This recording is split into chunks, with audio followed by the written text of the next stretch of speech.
The RAF is flying over Syria, and today that became an election issue. What if the US asked for Britain's help in a future raid on the Syrian government? The Foreign Secretary told me we should say yes.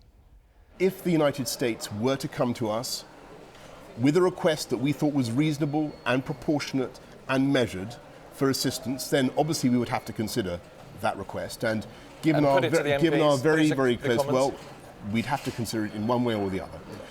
Given our very close strategic relationship with the US, I think we would find it very difficult, Andy, to say no. A clear dividing line with the Labour leader. I'd say we don't need unilateral action, we need to work through the UN, but above all, we need to bend ourselves totally to getting a political settlement in Syria.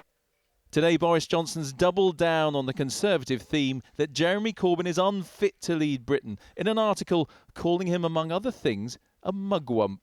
Insulting, surely. My anxiety is that people will look at Jeremy Corbyn and they'll say, oh, he's totally innocuous, he's harmless. But actually, beneath that appearance of a sort of Islingtonian herbivore, there are a lot of very dangerous policies.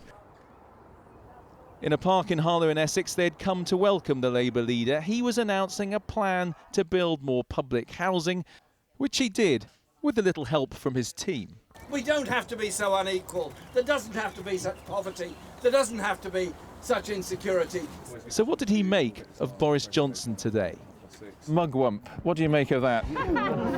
8 days into an election campaign, and Boris Johnson is reduced to name-calling, which rather suggests to me he's run out of serious arguments. He hasn't even managed a week and a bit.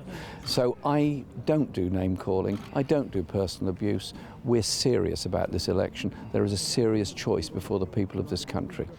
In Harlow town centre, a seat Labour must win. What did they think of it? Do you think it's fair enough for them to attack Jeremy Corbyn in this way?